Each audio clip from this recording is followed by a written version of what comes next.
Morning, we're at the Williams property. We're going to be completing a repairability test. We'll be on this front slope, which is south.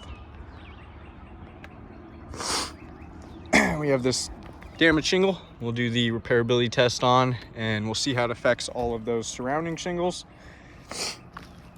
I'll give you an overview of all of those surrounding shingles before we get started, showing you the current condition.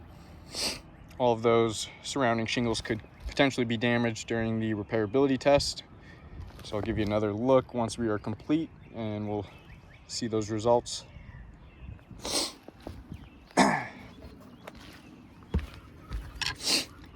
For my tools, I'll be using a flat bar, roof snake, putty knife, and hammer.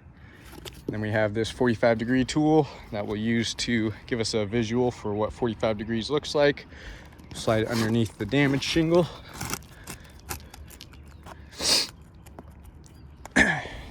That way we'll have a reference point, and then any of those shingles that we'll have to lift during the repairability test, we'll try to keep it at 45 degrees or below.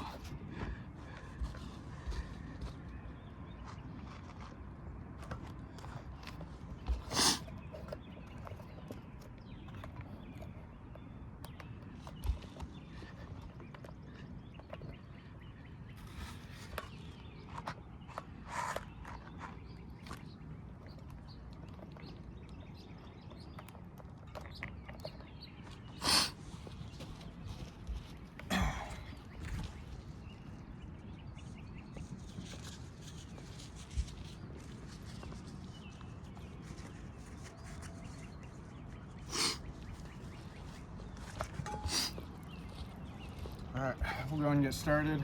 We'll start by unsealing all of those shingles that we need to. We'll use the putty knife to unseal the top shingle.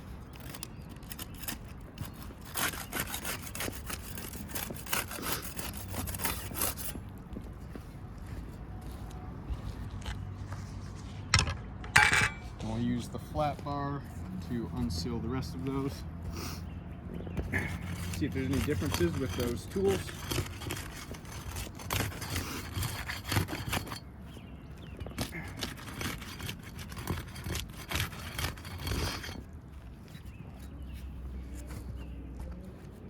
Now we'll start removing all of those nails.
All right, we got all of those nails out and that damaged shingle out.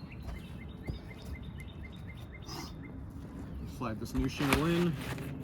They're all lined up nicely.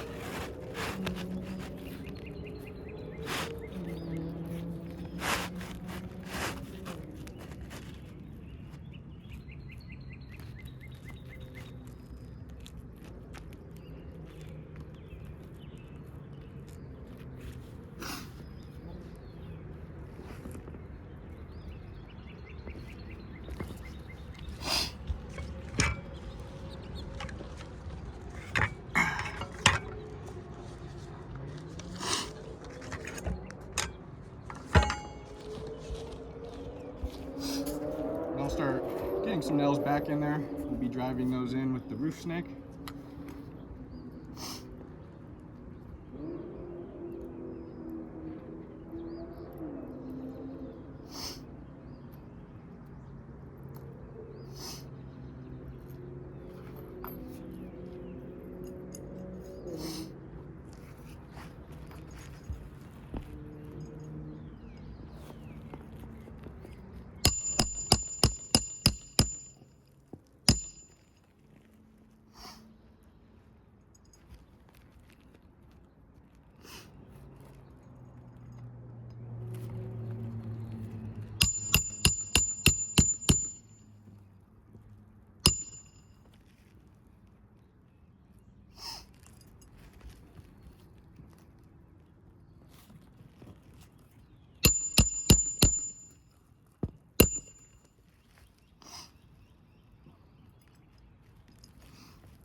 right, we're all complete with the repairability test.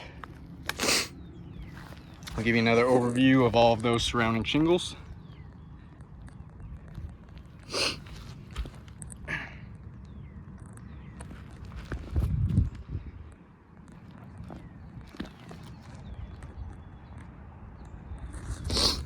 And then we'll take a closer look at all of those shingles above that new shingle there.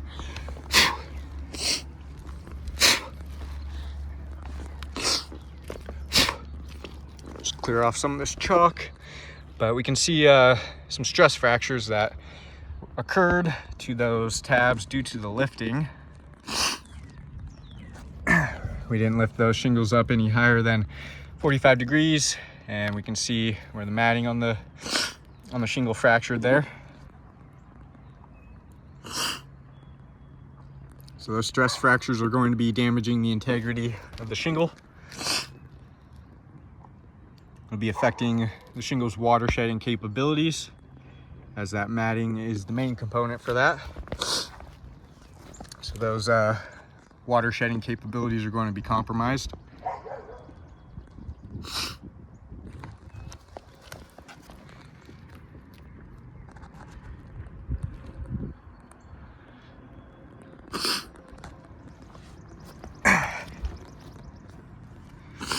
You can feel these shingles are much weaker due to those stress fractures.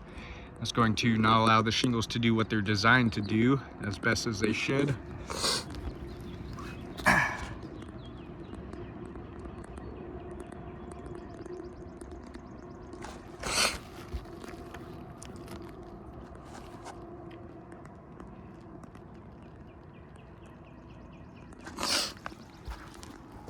Take a look underneath, see if we're seeing any mat transfer. I'll bring this damaged shingle back so we can see any mat transfer on there.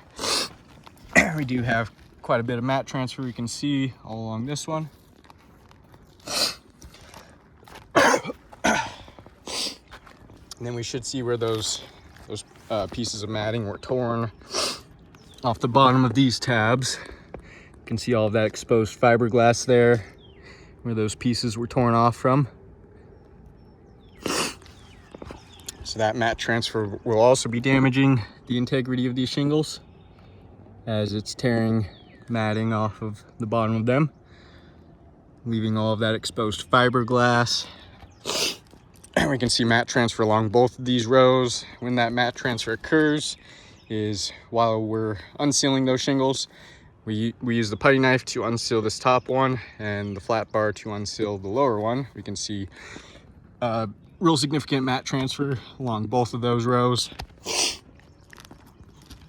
So either tool that's going to be used, putty knife or flat bar, it's going to be impossible to get around that mat transfer. See that right there.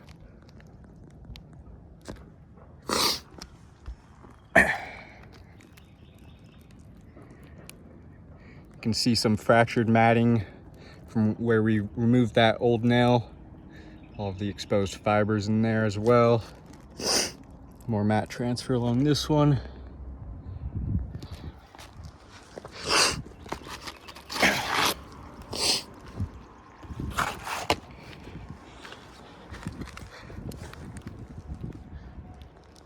Mat transfer right there. And there as well.